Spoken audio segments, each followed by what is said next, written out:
Hello बच्चों, welcome to reaction classes. आज हम लोग सीखेंगे कि सिस्टम का प्रॉपर्टी कितने तरह का होता है। हमने लास्ट वीडियो में कहा था कि टाइप्स ऑफ सिस्टम क्या होता है, यानी कि सिस्टम तीन तरह का होता है, ओपन, क्लोज और आइसोलेटेड। और यूनिवर्स के बारे में हमने पढ़ा था। आज उसके आगे हम लोग डील करेंगे कि सिस्टम का प्रॉपर्टीज जो है कितने तरह का होता है। तो हेडिंग हमने दिया बच्चों, प्रॉपर्टीज ऑफ सिस्टम। ये मेनली इसका दो प्रॉपर्टी होता है, एक एक्सटेंसिव और दूसरा इंटेंसिव। तो याद रखिएगा किसी भी सिस्टम का दो प्रॉपर्टी, एक्सटेंसिव और इंटेंसिव। अब ये दोनों में क्या डिफरेंस है बच्चों? एक्सटेंसिव प्रॉपर्टी हम कहते हैं वैसे प्रॉपर्टी को जिसको डिवाइड करने से चेंज हो जाता है। अगर सिस्टम का वैसा प्रॉपर्टी अगर उसको हम डिवाइड करेंगे तो उसका प्रॉपर्टी क्या हो गया? चेंज हो जाएगा। या जो डिपेंड करेगा अमाउंट ऑफ सब्सटेंस पे, उसको हम लोग कहते हैं एक्सटेंसिव प्रॉपर्टी। और वैसा सिस्टम जिसको डिवाइड करने से चेंज नहीं होता है उसको बोलते हैं इंटेंसिव प्रॉपर्टी। अब यहाँ पे जैसे हम लोग बात करेंगे, इसको एग्जांपल से समझेंगे यहाँ पे। तो सबसे पहले इसके बारे में लिख लेना, यानी कि डिपेंड्स ऑन अमाउंट, यानी अमाउंट पे ये डिपेंड करेगा, अमाउंट। या फिर आपका इट चेंजेस ऑन डिवीजन। याद रखिएगा बच्चों, अगर डिवीजन करने से अगर प्रॉपर्टी अगर चेंज हो जाता है तो उसको हम लोग कहते हैं एक्सटेंसिव प्रॉपर्टी, या जो डिपेंड करेगा अमाउंट पे। यहाँ पे एग्जांपल समझेंगे। सपोज आपका एक छोटा सा बैग हमने लिया या छोटा सा ग्लास लिया, इसमें हमने क्या रख दिया? 10 kg आपका कोई भी मटेरियल हमने रख दिया, 10 kg मास रख दिया। बात में आ गया? एक छोटा सा हमने बर्तन लिया, उसमें 10 किलो कोई सामान रख दिया, कोई भी सामान रख दिया। अब ऐसा करते हैं, इस बर्तन को अगर इस कंटेनर को अगर 20 से डिवाइड कर देते हैं तो आपको बड़ा आसानी से बता दीजिएगा कि ये कितने हिस्से में डिवाइड हो गया। ये पूरा 10 kg था, अगर बीच में हमने डिवाइड कर दिया तो ये कितना हो गया? 5 kg। और ये भी कितना हो गया? 5 kg। इसका मतलब ये जो वेट जो हो गया वो क्या हो गया? आधा हो गया। यानी कि सिस्टम का वैसा प्रॉपर्टी जो डिवाइड करने से चेंज हो जाता है उसको हम लोग कहते हैं एक्सटेंसिव प्रॉपर्टी। जैसे यहाँ पे मास जो था, ये वेट था 10 kg, अब इसको हमने अगर डिवाइड किया तो ये हो गया 5 kg। 10 से ये क्या हो गया? 5 हो गया, यानी कि ये चेंज हो गया। तो वैसा प्रॉपर्टी जिसको डिवाइड करने से वो चेंज हो जाता है उसका वैल्यू, तो उसको हम लोग कहेंगे एक्सटेंसिव प्रॉपर्टी। अब इसमें बहुत सारा चीज आता है कि इसका मास हो गया, या अगर पानी की बात करते हैं, मान ली यहाँ पे अगर हमने 20 लीटर पानी रखा, इस कंटेनर में कितना है? 20 लीटर पानी।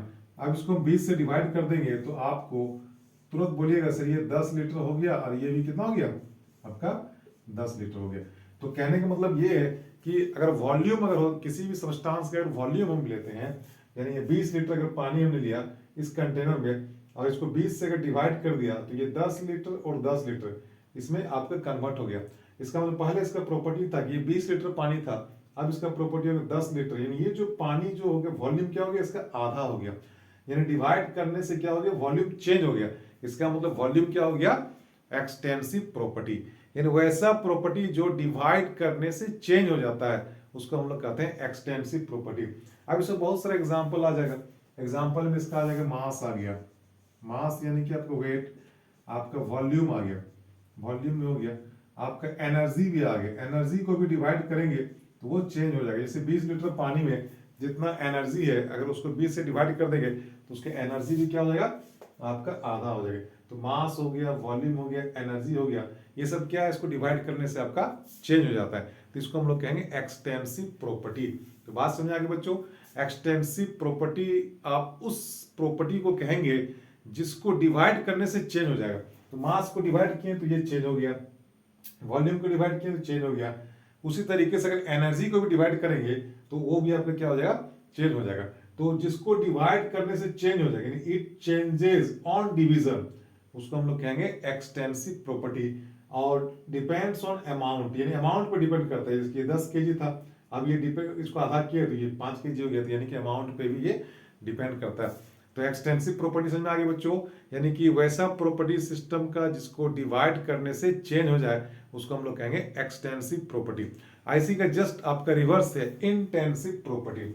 इंटेंसिव का मतलब होता है आपका it is independent, it is independent of amount, यानी अमाउंट से इसका कोई लेना देना नहीं है। दूसरी बात, इट डज नॉट चेंज, यानी ये चेंज नहीं होगा, डज नॉट चेंज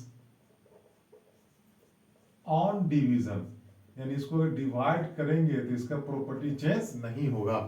यानी आपका इंटेंसिव का मतलब हो गया वैसा प्रॉपर्टी जिसको डिवाइड करने से चेंज नहीं होता है, उसको हम लोग कहते हैं आपका इंटेंसिव प्रॉपर्टी।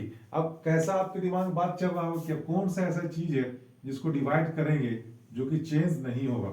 सपोज हमने यहां पे कितना लिया, 20 लीटर पानी लिया, 20 लीटर पानी लिया, इसका टेम्परेचर इसको हमने गर्म कर दिया कितना, 100 डिग्री सी पे। ध्यान दीजिए क्या लिया हमने, 20 लीटर पानी लिया और उसको गर्म किया, कितना टेम्परेचर बढ़ाया, 100 डिग्री सी।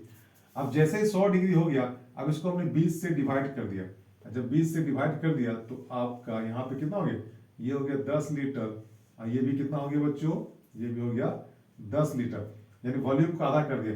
क्या टेम्परेचर भी चेंज हो जाएगा, यानी अगर ये 100 डिग्री है तो इसका टेम्परेचर कितना होना चाहिए, तो अगर आप जरा सा दिमाग नहीं लगाइएगा तुरंत सोचिएगा सर 50 डिग्री हो गया, तो नहीं बच्चों, टेम्परेचर चेंज नहीं होता। अगर ये 100 डिग्री टेम्परेचर पहले था तो डिवाइड करने के बाद भी ये कितना रहेगा आपका 100 डिग्री ही रहेगा, ये कितना रहेगा 100 डिग्री ही रहेगा। यानी टेम्परेचर जो होता है वो मास पे डिपेंड नहीं करता है, या डिवाइड करने पे टेम्परेचर डिपेंड नहीं करेगा। इसको फिर अगर हम 20 से यहाँ से भी अगर हम कटिंग कर देंगे, अगर ये 5 लीटर भी अगर इसमें हम लेते हैं पानी 5 लीटर, फिर भी इसका टेम्परेचर कितना रहेगा 100 डिग्री सी रहेगा।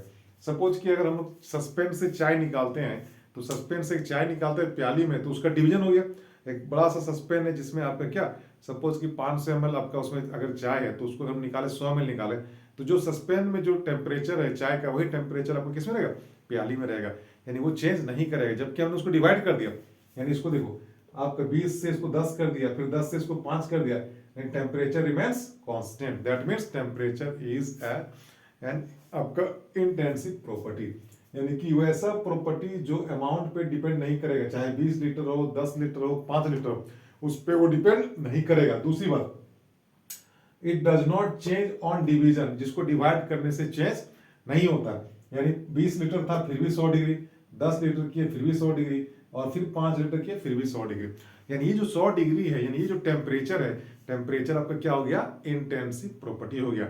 उसी तरीके से इसके और बहुत सारे एग्जांपल, जैसे डेंसिटी की बात करेंगे, अगर डेंसिटी इसका अगर 1 ग्राम पर सीसी अगर दिया हुआ है, तो इसको अगर 20 से 10 लीटर भी कर देंगे फिर भी इसका क्या हो जाएगा 1 ग्राम पर सीसी होगा, फिर भी इसका 1 ग्राम पर सीसी होगा, यानी डेंसिटी भी आपका क्या होता है, वो आपका इंटेंसिव प्रॉपर्टी में आता है, यानी वो भी आपका डिवाइड करने से चेंज नहीं होगा।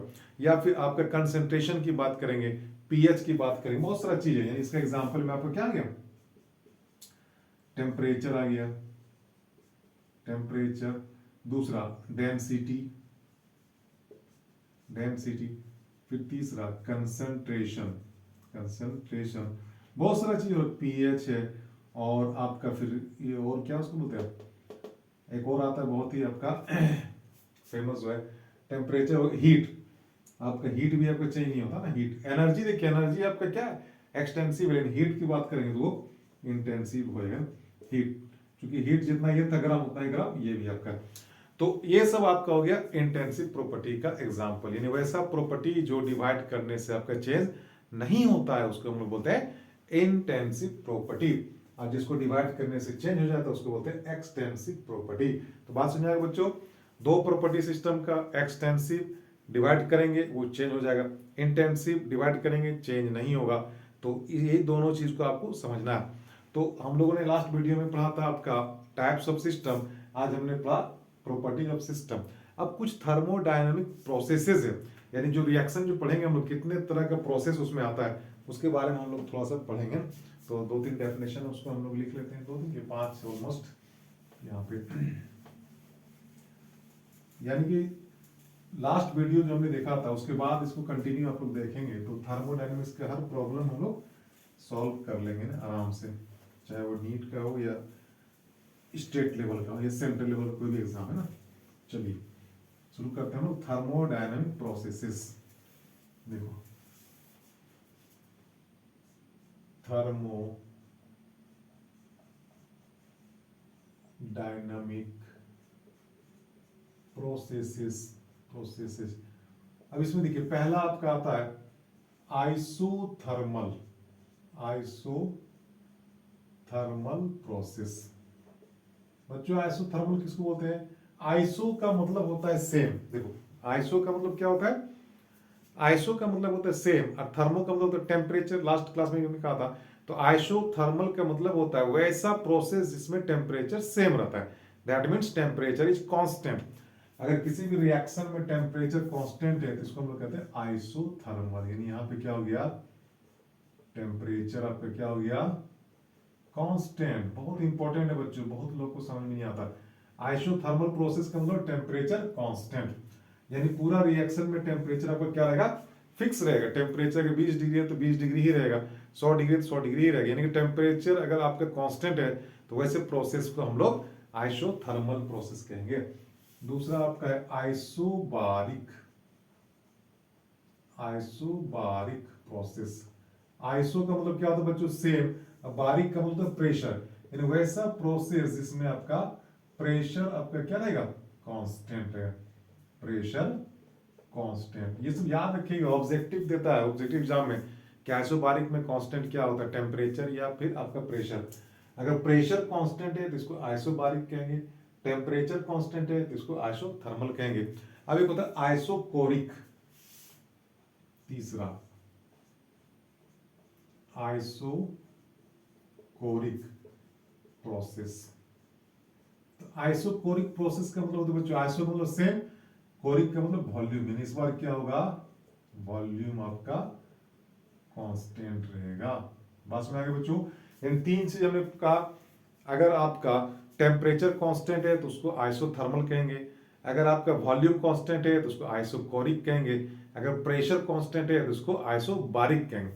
अब आपका आ गया चौथा, फोर्थ में आता है एक होता है साइक्लिक प्रोसेस। बहुत इंपॉर्टेंट साइक्लिक प्रोसेस, ये सब जानना बहुत ही जरूरी है, अदरवाइज आपका समझ में नहीं है। साइक्लिक प्रोसेस सब कहते हैं वैसा प्रोसेस को जिसका इनिशियल और फाइनल जो पोजीशन होगा वो सेम होता है। बस में यानी इनिशियल जहां से चला फिर वहीं पे पहुंच गया, उसी को बोलते हैं साइक्लिक प्रोसेस। जैसे अगर हम यहां से कल अगर चले गए मान ली कहीं पे दिल्ली चले गए, फिर दिल्ली से फिर वापस में यहाँ आ गया, तो क्या हो गया? एक साइकिल है, वन साइकिल हो गया। अगर यहाँ से मैं कोचिंग चला गया, फिर कोचिंग से फिर घर चला गया तो एक साइकिल, फिर कोचिंग चला गया, फिर कोचिंग से घर आ गया तो ये दूसरा साइकिल। साइकिल का मतलब होता है बच्चों की इनिशियल और फाइनल पॉइंट का एक पोजीशन में हो जाना। यानी कि बार बार किसी पॉइंट को अगर कोई रिपीट करता है तो उसको हम लोग कहते हैं साइक्लिक प्रोसेस। यानी कि साइक्लिक में जहां से चले फिर वहीं पे पहुंच गया तो साइकिल हो गया, जहां से चले फिर वहीं पहुंच गया तो ये क्या हो गया? साइकिल हो गया, जहां से चले फिर वहीं पहुंच गए तो उसको बोलते हैं साइकिल। यानी इसमें इनिशियल और फाइनल जो होगा, initial and final state is same same. यानी कि इनिशियल और फाइनल स्टेट, यानी जहां से चले फिर वहीं पहुंच गए, इनिशियल और फाइनल क्या हो गया? आपका दोनों अगर सेम है तो उसको हम लोग कहते हैं साइक्लिक प्रोसेस। तो बात समझिएगा, साइकिल का मतलब रिपीट करना। जैसे सूरज आपका कहाँ पे पूरब में उगता है, पश्चिम में डूबता है, फिर पूरब में उगता है, पश्चिम में डूबता है, फिर पूरब में उगता है, पश्चिम में डूबता है। ये क्या साइक्लिक प्रोसेस है। जैसे कि अगर बात करेंगे दिन, दिन के बाद रात, रात के बाद दिन, दिन के बाद रात, रात के बाद दिन, तो ये भी क्या हो गया? साइक्लिक प्रोसेस हो गया। यानी किसी खास पॉइंट पे या किसी खास समय पे अगर कोई चीज बार बार रिपीट होता है तो उसको हम लोग कहते हैं साइक्लिक प्रोसेस। तो ये आपका हो गया साइक्लिक प्रोसेस। अब पांचवा में आपका आ गया बच्चों एक होता है reversible process. Reversible process. Reversible process का मतलब क्या होता है बच्चों? रिवर्स का मतलब ही होता है पीछे, यानी वैसा प्रोसेस जो दोनों साइड मूव करता है, वैसा रिएक्शन जो फॉरवर्ड भी जाएगा और बैकवर्ड भी जाएगा, फॉरवर्ड भी जाएगा बैकवर्ड भी जाएगा। यानी कि रिएक्टेंट से बनेगा प्रोडक्ट, प्रोडक्ट से बनेगा रिएक्टेंट, फिर रिएक्टेंट से बनेगा प्रोडक्ट, फिर प्रोडक्ट से बनेगा रिएक्टेंट, तो उसको हम लोग कहेंगे आपका रिवर्सिबल प्रोसेस। यानी कि यहाँ पे क्या होता है? रिएक्टेंट से आपका बनेगा, रिएक्टेंट का मतलब जो रिएक्शन में पार्टिसिपेट कर रहा है, ये बनेगा प्रोडक्ट। बात समझ गए? अब फिर अगेन प्रोडक्ट से क्या बनेगा? रिएक्टेंट। यानी वैसा प्रोसेस जिसमें रिएक्टेंट से प्रोडक्ट, फिर प्रोडक्ट से रिएक्टेंट, रिएक्टेंट से प्रोडक्ट, फिर प्रोडक्ट से रिएक्टेंट, तो उसको हम बोलते हैं रिवर्सिबल प्रोसेस। यानी ए से बना बी और फिर बी से बना ए, यानी बार बार जो रिपीट करता है, ए से बना बी फिर बी से बना ए, जैसे ए से बना बी फिर बी से बना ए, फिर ए से बना बी फिर बी से बना ए। तो इसमें एक सवाल अराइज होता है, एक सवाल आपके दिमाग में आता हो, क्या कभी रिवर्सिबल प्रोसेस कभी कंप्लीट होगा? तो आप बोलेंगे नहीं, नेवर।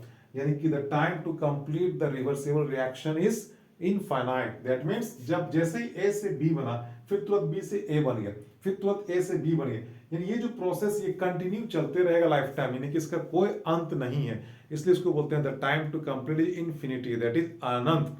यानी इसमें आपका समय का कोई मतलब वैल्यू, मतलब एग्जैक्ट टाइम नहीं कि ये आपका कंप्लीटली चेंज हो जाएगा। तो रिवर्सिबल का मतलब होता है आपका दोनों साइड जिसका रिएक्शन होता है अपोजिट डायरेक्शन में, यानी ए से जब बी बना फॉरवर्ड फिर बी से क्या बना बैकवर्ड, तो इसको बोलते हैं when the reaction move in opposite direction then it is called reversible process. यानी दोनों ही तरफ जा रहा है, ए से बी फिर बी से फिर ए से बी फिर बी से, तो इसको बोलते हैं रिवर्सिबल प्रोसेस। अब आपका आ गया पांचवा, अब आपका आ गया छठा, 6 में देखो 6 में हम लोग पढ़ेंगे आज इररिवर्सिबल प्रोसेस। चलो एक लास्ट लिखो इसमें,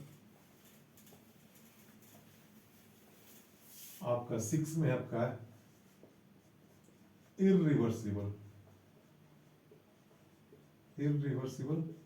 प्रोसेस, यानी कि वैसा प्रोसेस जो आपका एक ही डायरेक्शन में मूव करते हैं, ए से बना बी, बस में आगे सिर्फ एक ही डायरेक्शन में, रिएक्टेंट से क्या बना प्रोडक्ट, यानी रिएक्टेंट से प्रोडक्ट बना, यानी कभी ना कभी वो प्रोडक्ट में कंप्लीटली चेंज हो जाएगा। वैसा रिएक्शन जिसमें रिएक्टेंट से प्रोडक्ट ही सिर्फ बनता है, रिएक्शन एक ही डायरेक्शन में मूव करेगा, है ना। देखो ए से बी की ओर मूव कर रहा है, यानी कि when the direction of reaction is unidirectional, यानी जब रिएक्शन एक ही डायरेक्शन में मूव करता है तो उसको हम लोग कहते हैं इररिवर्सिबल रिएक्शन। और ये कभी न कभी ये कंप्लीटली चेंज हो जाएगा, ए आपका बी में कन्वर्ट हो जाएगा। अब ये चाहे 10 मिनट लगे, 10 आपका घंटा लगे, 10 साल लगे, या फिर आपका करोड़ों ईयर्स लगे, लेकिन आपका एक समय आएगा जब ए से क्या बन जाएगा, बी कंप्लीटली चेंज हो जाएगा। तो इसको कहते हैं हम लोग इररिवर्सिबल प्रोसेस। अब एक आ गया आपका 6, आप एक 7th state variable, state variable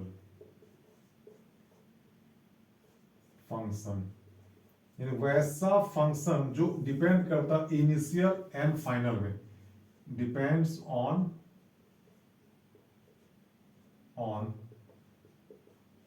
initial and final state, यानी वैसा प्रोसेस जो इनिशियल और फाइनल स्टेट पे डिपेंड करता हो, बाकी बीच में इंटरमीडिएट कहीं पे भी तो उस पर डिपेंड नहीं करता। जैसे चेंज इन एंथैल्पी, यानी final enthalpy minus initial, change in velocity, final velocity minus initial, change in product, यानी final product minus initial product. तो जहां पे भी चेंज टर्म आ गया वो डिपेंड करेगा इनिशियल और फाइनल पे, तो उस प्रोसेस को हम लोग कहते हैं स्टेट वेरिएबल आपका प्रोसेस। तो इतने तरह का आपका प्रोसेस होता है 7। अब एक होता है एडियाबेटिक प्रोसेस, लास्ट, इसको भी देख ही लेते हैं फिर हम लोग आगे बढ़ते हैं। 8 एडियाबेटिक प्रोसेस, एडियाबेटिक प्रोसेस, एडिया आपका साथ में एडियाबेटिक प्रोसेस। एडियाबेटिक प्रोसेस किसको बोलते हैं बच्चों?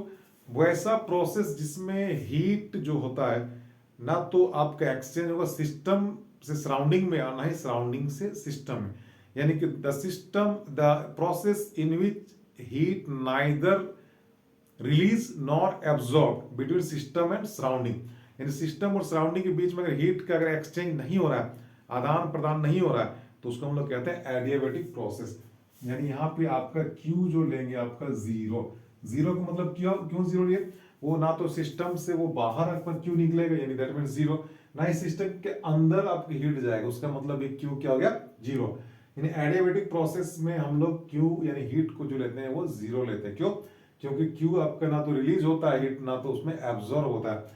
सिर्फ इसमें जो होता है, जो हीट का जो आपका कंजम्पशन होता है वो वर्क के फॉर्म होता है। अगर वो काम किया तो फिर आपका हीट का एब्जॉर्प्शन या हीट का कंजम्पशन होता है, अदरवाइज हीट का लॉस गेन नहीं होता है।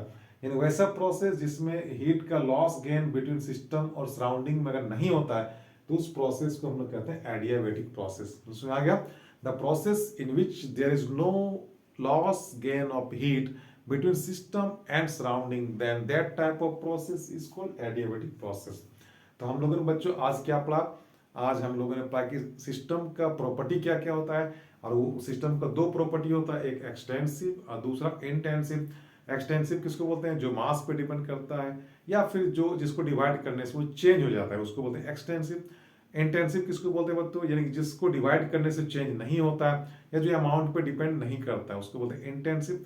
फिर हमने 8 जो आपको बताया थर्मोडायनेमिक प्रोसेसेस, बात समझ आ गई क्या क्या? आइसोथर्मल, आइसोथर्मल का मतलब जिसमें टेम्परेचर कांस्टेंट। आइसोबारिक, आइसोबारिक का मतलब जिसमें प्रेशर कांस्टेंट। आइसोकोरिक, आइसोकोरिक का मतलब जिसमें आपका वॉल्यूम कांस्टेंट। फिर साइक्लिक प्रोसेस जिसमें आपका इनिशियल और फाइनल पॉइंट एक ही जगह पहुंच जाएगा। फिर आपका रिवर्सिबल प्रोसेस, जब रिएक्टेंट और प्रोडक्ट में कन्वर्ट होता है, फिर प्रोडक्ट रिएक्टेंट में कन्वर्ट होता है, यानी जब दो अपोजिट साइड में रिएक्शन मूव करता है उसको बोलते हैं आपका रिवर्सिबल। फिर हमने पढ़ा इरिवर्सिबल, यानी कि आपका रिएक्शन एक ही डायरेक्शन में मूव करेगा। और आपका 7 में पढ़ा स्टेट वेरिएबल, यानी जो इनिशियल और फाइनल पे डिपेंड करता है, जैसे change in enthalpy, change in internal energy, उसको हम लोग जिसमें चेंज लग गया तो उसको हम लोग बोलते हैं स्टेट वेरिएबल फंक्शन। और फाइनली हमने कहा एडियाबेटिक प्रोसेस, वैसा प्रोसेस जिसमें सिस्टम और सराउंडिंग के बीच में हीट का लॉस गेन नहीं होता है, वो सिर्फ वर्क के फॉर्म में कंज्यूम होगा, उसको हम लोग कहते हैं एडियाबेटिक प्रोसेस। तो आज के वीडियो में हम लोग यहीं तक पढ़ेंगे। नेक्स्ट वीडियो में हम लोग पढ़ेंगे आपका फर्स्ट लॉ ऑफ थर्मोडायनेमिक्स। तो आप लोग बने रहिए, एक साथ मेरे साथ जुड़े रहिए और कंटिन्यू क्लास कीजिए। इंशाल्लाह आपको केमिस्ट्री में कहीं दिक्कत नहीं होने वाला है। तो आज के लिए थैंक यू।